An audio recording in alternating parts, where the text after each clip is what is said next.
paz na guia, Deus que alumia. O Clube do Ouvinte, RU Nossa Senhora de Guadalupe, traz até você a Pastoral Social da Igreja. Nos defende dos perigos, dos inimigos da vida. Vem, ó Deus, nos defender, nos proteger. Estamos voltando aos nossos temas de doutrina social da Igreja, o pensamento social cristão.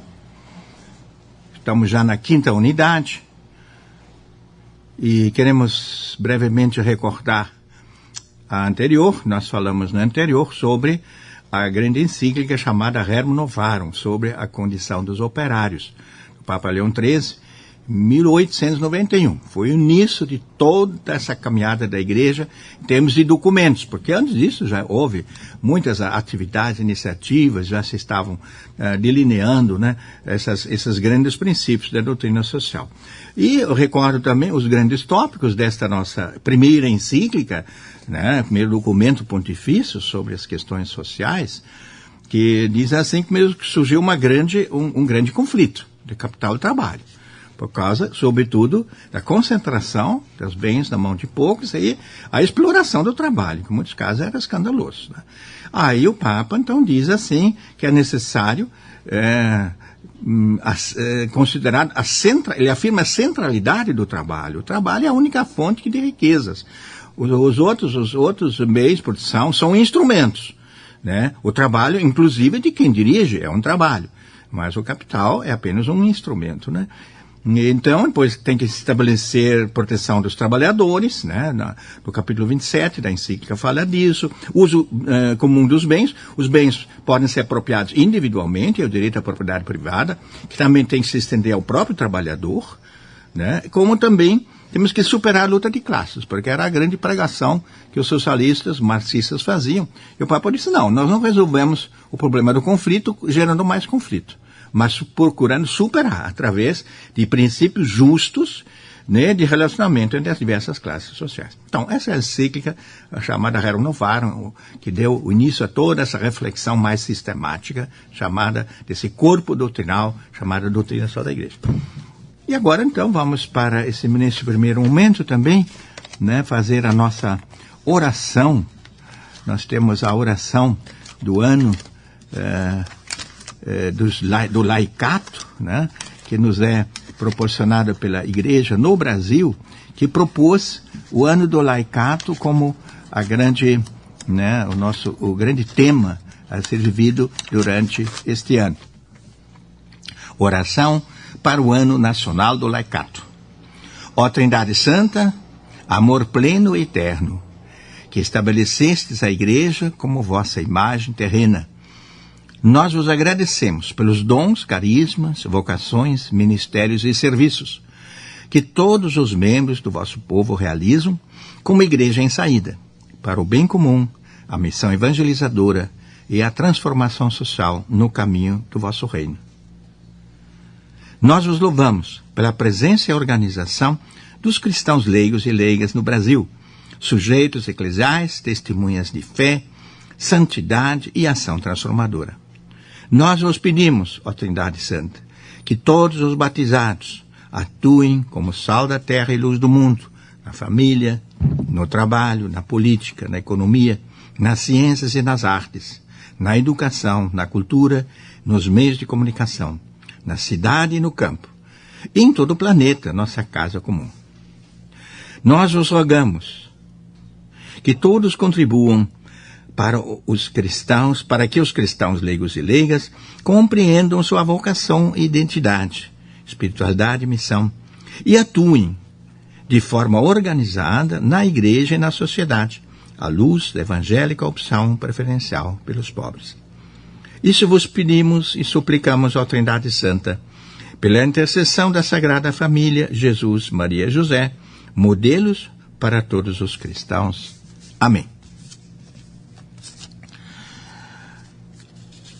Neste quinto bloco, nesta quinta unidade, vamos então refletir um pouco, dialogar sobre esta mensagem sobre essa segunda grande encíclica, escrita já por Pio XI, chamada 40º ano, traduzido então, sobre a restauração e aperfeiçoamento da ordem social, no 40º ano da encíclica Rerum Novarum. Então, Rerum Novarum, aquela primeira grande, sempre foi uma referência, né, para os ensinamentos da igreja. Então eu vou brevemente comentar esta encíclica em alguns tópicos, né, e até ler algumas passagens dessa encíclica, nos coloca um pouquinho o espírito, né, desse novo tempo que o Papa reflete e propõe soluções para esses problemas novos que estavam se apresentando, né. Então, esta segunda encíclica foi escrita em 1931, né? Todos recordamos que em 1929 houve a grande crise, a quebra da Bolsa de Nova York, né? Que foi um desastre, né? E que se repercutiu o mundo todo. E qual foi a consequência? Em primeiro lugar, uma crise muito grande, muita gente passando, e aí regimes autoritários se apresentando, nós vamos dar a solução. Lá vem Mussolini, lá vem Hitler, e tomando, né, a frente, dizendo que eu tenho a solução para essa falta, essa crise, desemprego e inflação, tudo isso que ocorria, né? E também, no campo econômico, cresciam os grupos financeiros. Os grupos financeiros nasceram naquela época, assumindo essas massas falidas e tal, né? E aí o Papa escreve essa encíclica, em primeiro lugar, fazendo um breve resumo dessas problemáticas novas, né? Segundo, né, colocando algumas orientações básicas, né? Tudo isso da igreja são as orientações da igreja para a solução dos problemas econômicos, sociais e políticos, culturais da respectiva época e de sempre, porque são princípios válidos, né? Que continuam válidos assim permanentemente. Então essa crise de 29 desencadeou, né, a busca de soluções. Então, como aí houve essa proposta de governos autoritários, a resposta da igreja foi o princípio de subsidiariedade. O que vem a ser esse princípio, né? A tendência desses governos autoritários era de assumir tudo nas mãos e não dar mais espaço para os que estão aí na base, para as organizações populares, os sindicais, etc. Tudo isso era substituído por organizações dos governos, né?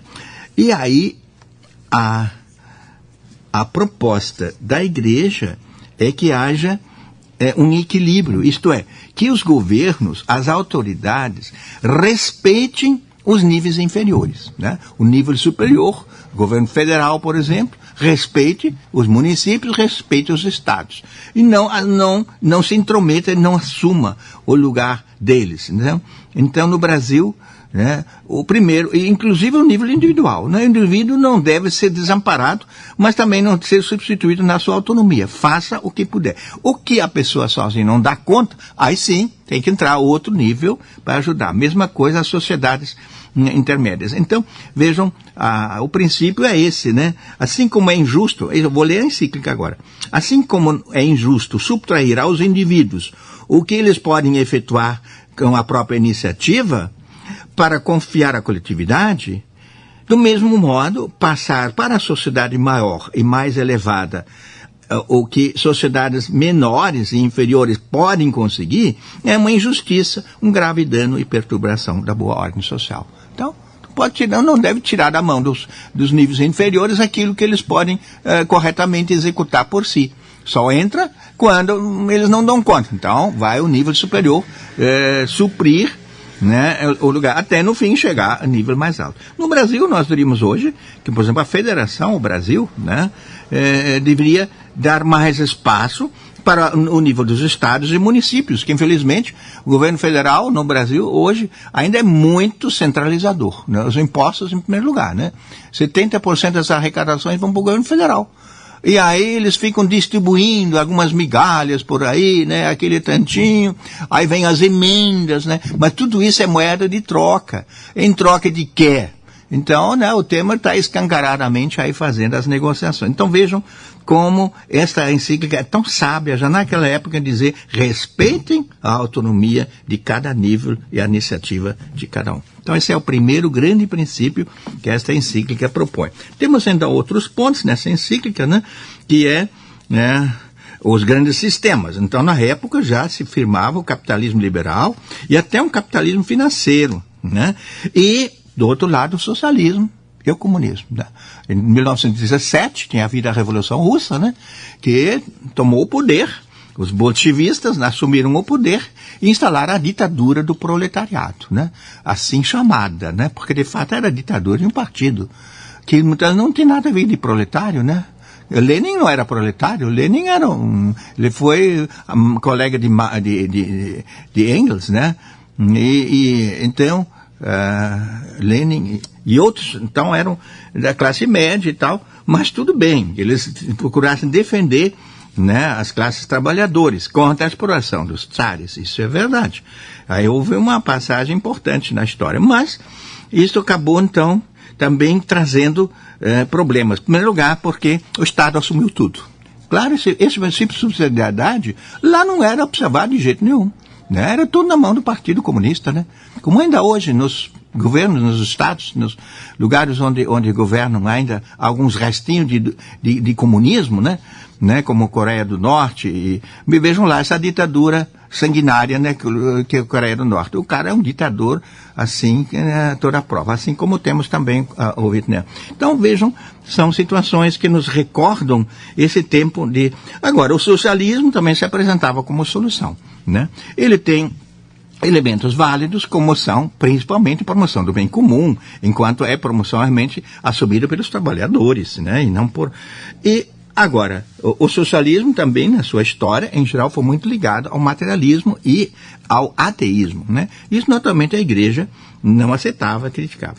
Assim como o capitalismo liberal, né? A igreja, já nesta encíclica, faz restrições ao capitalismo liberal, ao liberalismo extremo, sobretudo porque, pelo excesso, pelo desrespeito, né? Numa concorrência que era, assim, desalmada, né? E matava os concorrentes, assim como também o próprio capitalismo liberal é materialista, né? Só vê o dinheiro, só vê a riqueza e o lucro, né? Então, a igreja critica os dois sistemas, para dizer que temos que achar um outro caminho. A doutrina social da igreja, às vezes, é apresentada como o terceiro caminho. Não é. Ele é uma solução que tenta superar esses dois outros sistemas. Qual é o novo sistema? Isto cada situação deve dizer, né? Em alguns lugares foi a chamada democracia cristã, em outros foi a social-democracia, sei lá. Cada um deu o nome que achou para, pelo menos, aproximar esse modelo que não seja nem materialista, que nem seja ditatorial, como foram esses dois anteriores, e que tenha regramentos também para a concorrência. A concorrência não pode ser simplesmente de matar o outro. Não pode. Deve obedecer a certas normas. Então, vejam, já o Papa foi um precursor neste campo aí, né, muito, muito claramente, né, voltado para a defesa dos interesses, né, dos trabalhadores, mas também da sociedade como um todo, né? Para a defesa dos trabalhadores, nós temos nesta encíclica, pela primeira vez, a citação, né, dos critérios para um salário justo, né? Aí se fala o que é um salário justo, né? Então, diz assim, no número 63, que, em primeiro lugar, constata que as riquezas estão mal distribuídas na nossa sociedade, né, entre as diversas classes sociais. Vejam, o Papa usa esse termo, número 63. As riquezas estão mal distribuídas, né, entre as classes sociais. Então, o número 4, aqui deste 62, tem um título aqui do número 63 da encíclica, que diz o seguinte, né, que o salário tem que ser suficiente para uma vida decente, humana, do trabalhador e de sua família.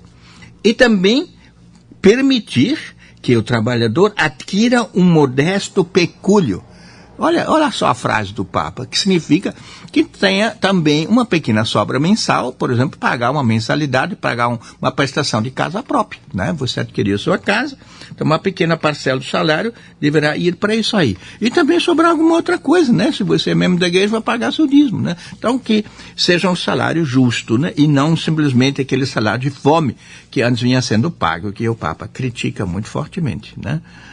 Então, é o outro princípio. Nós temos ainda nessa encíclica, né, outras menções, equilíbrio de preços, por exemplo, né? Não pode haver aí uma boa proporção entre as diversas categorias de salários, com a qual está intimamente relacionada a justa proporção de preços de venda dos produtos das diversas artes, da agricultura e da indústria, né? E diz ainda a encíclica, no número 75, esses bens devem estar não só a atender à estrita necessidade e à honesta comodidade, senão também levar um certo grau de cultura, o qual, uma vez que não falte a prudência, leva longe de obstar, levam grandemente a favorecer a virtude. Então, né, ter uma cultura vai ser muito bom. Então, deixar espaço também para atividades culturais, né, tanto de música como de estudo, etc, né. Então, aí temos, de fato, E por fim, aqui ainda tem, por exemplo, no número 88, eu estou aqui com a encíclica na mão, número 88, então ele fala do princípio diretivo da economia. Não se trata de incentivar ainda mais a luta de classe. O Papa constatou que tem luta de classe? Tem! O Papa não é tão burro para não perceber que tem luta de classe. Agora, vai dizer, nós vamos incentivar ainda mais a luta de classe? Não. A solução é realmente a busca da promoção integral, em primeiro lugar, da classe trabalhadora, que foi prejudicada, que estava realmente participava insuficientemente dos produtos, dos resultados da produção, né? E, em segundo lugar, permitir que eles possam se organizar livremente. Então, a igreja começou a criar sindicatos de trabalhadores. Primeiro chamava de sindicatos de trabalhadores católicos, porque na época a igreja achava, bom, nós não podemos estar nos metendo aí em todo mundo, mas os católicos pelo menos devem se unir. Daqui a pouco, aí então foram fortalecendo essas organizações sindicais. Então, a 40º ano, esta de 1931, essa encíclica, era muito a favor de que houvesse uma organização dos trabalhadores, né?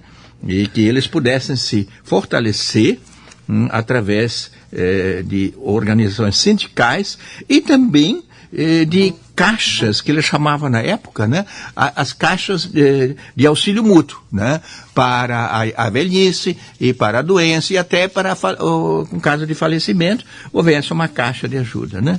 Então, é interessante como isso aí precedeu o que nós depois temos, é o seguro social, né. Na época não existia, né. Então isso começou a ser realizado através da organização dos próprios trabalhadores, começaram a se apoiar, né, e criar assim, formas de mútua ajuda, né.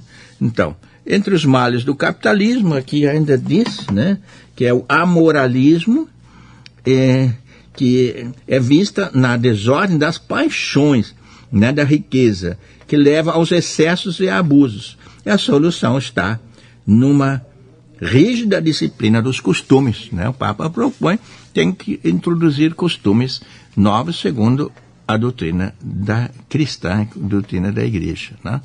Então vejam como isso tudo está muito bem colocado aqui.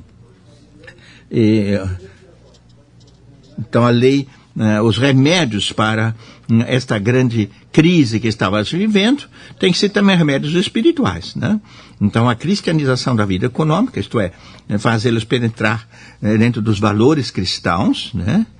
Depois, né, o princípio e fundamento, né, de toda a vida cristã tem que ser essa, colocar Deus em primeiro lugar, e quem respeita a Deus vai respeitar o próximo também, né? E aí, os vínculos têm que ser, né, de fraternidade, justiça e fraternidade. Então, número 2 aqui, número 136 da encíclica, é a lei da caridade, né? O amor tem que estar no coração das pessoas e se traduzir né, nos relacionamentos, né?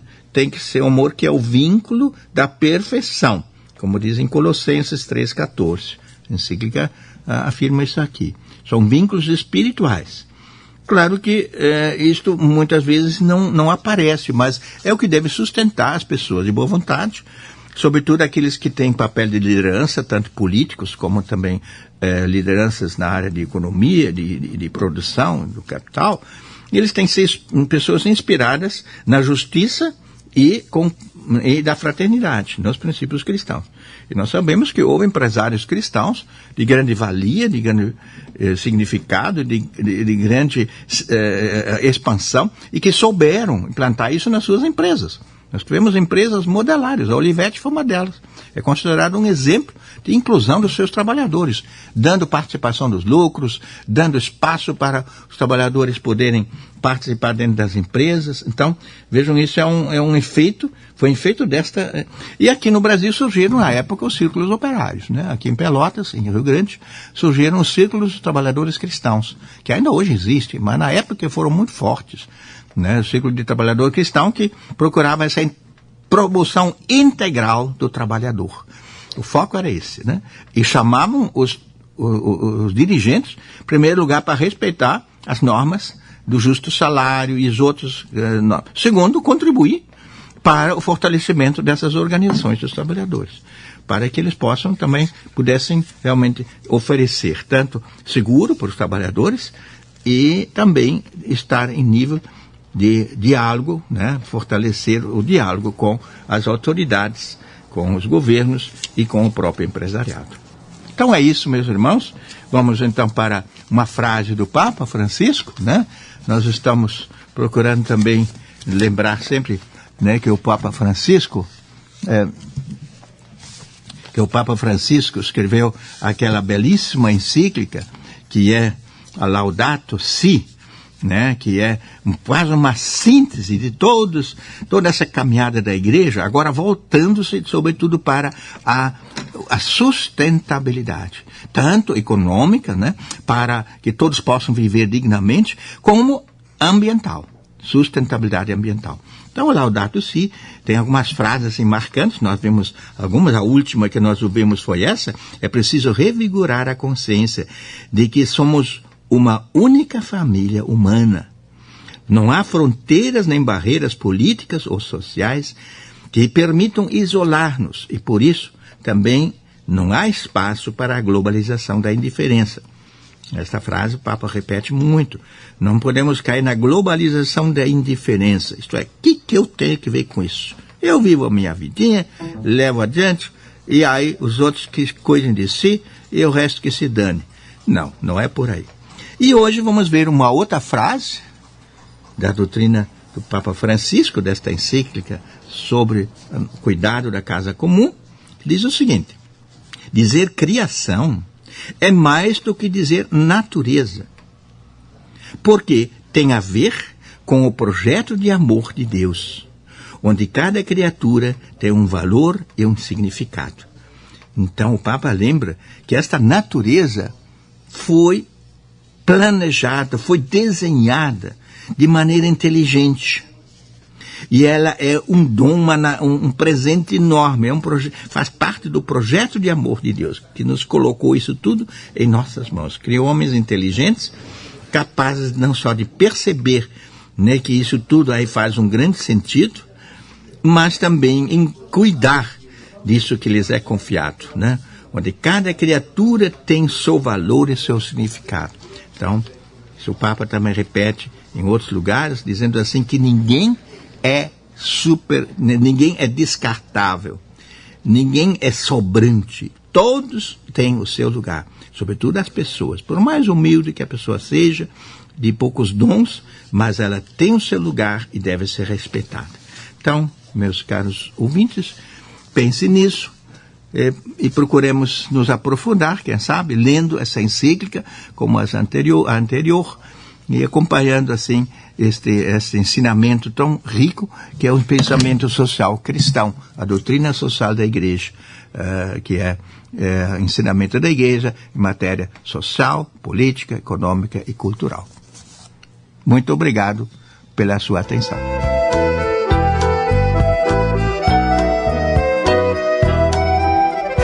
Luz na frente, paz na guia, Deus que alumia.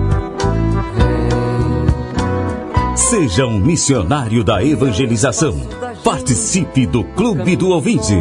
Um oferecimento Rádio Universidade, uma emissora da Arquidiocese de Pelotas. Dos inimigos da vida, vem, ó Deus, nos defender, nos proteger. Vem.